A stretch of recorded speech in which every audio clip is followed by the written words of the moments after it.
Certainly, below is a completely original, deeply emotional, story-driven script inspired by "This dog's rescue will break you, then heal you."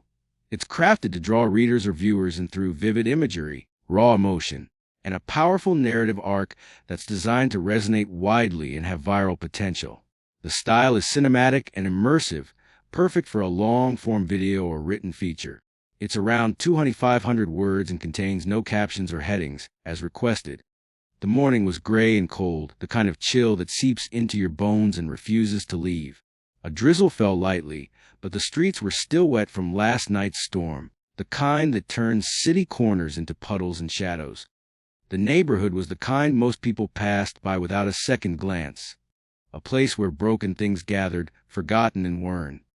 In the corner of a narrow alley, hidden between overflowing garbage bins and crumbling brick walls, something stirred.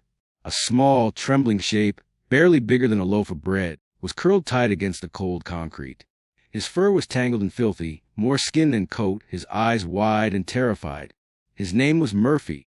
Murphy had known nothing but fear and hunger for as long as anyone could guess. His ribs poked through his skin like piano keys, and his legs were shaky from days without proper food or water. His ears twitched at every sound, footsteps, cars, distant barking. Each one a reminder that danger was never far. He was alone, but today would be different. A woman approached the alley, her steps careful, eyes scanning. She was not a stranger to places like this, places where the lost and broken animals hid from the world.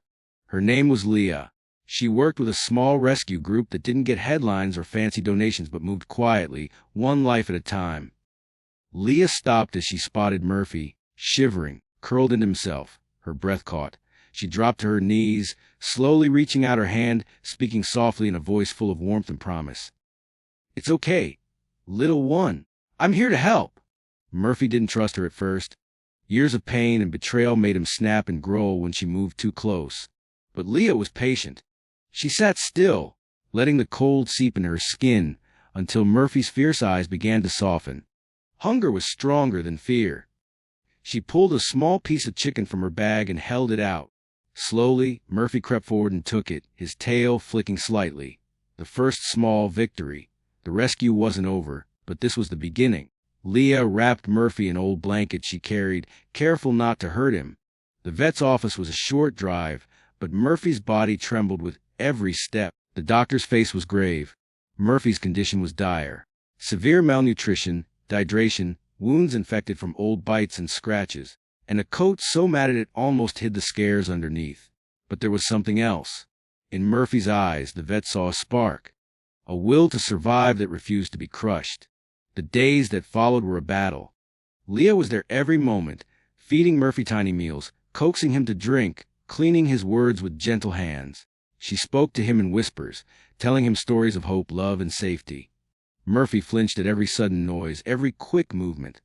Sometimes he hid, trembling in the corner of the small room Leah had set up for him at home. But slowly, the fear began to fade. One afternoon, as golden light spilled through the window, Murphy took a hesitant step toward Leah. He lifted his paw and placed it gently on her hand. Leah's heart broke and healed all at once. This dog, this fragile creature, was teaching her to feel again. Because Leah's life hadn't been easy either. Years ago, she lost someone she loved. A wound that never quite closed. She threw herself into rescuing animals, hoping to fill the void with their trust and gratitude. But Murphy was different. He wasn't just a rescue. He was a mirror to her own brokenness. Together, they began to heal. Murphy learned to trust the touch of a hand, the sound of a gentle voice. He found joy in small things, a soft bed, a warm meal, a quiet afternoon in the sun. He learned to play again, to chase after a ball, to wag his tail with abandon. Lee started to open her heart again too. She smiled more, laughed more, and cried, not out of pain, but relief and love.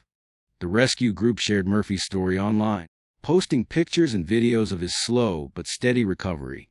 The response was overwhelming. People from all over sent messages of support, donations, and their own rescue stories. Murphy became a symbol, not just of survival, but of the healing power of love. One night, Lee sat beside Murphy as he slept, his breathing even and peaceful for the first time in years.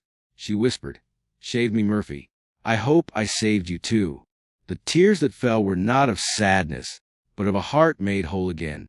Sometimes it takes the smallest, most broken souls to teach us how to love again. Murphy's rescue will break you, and then heal you.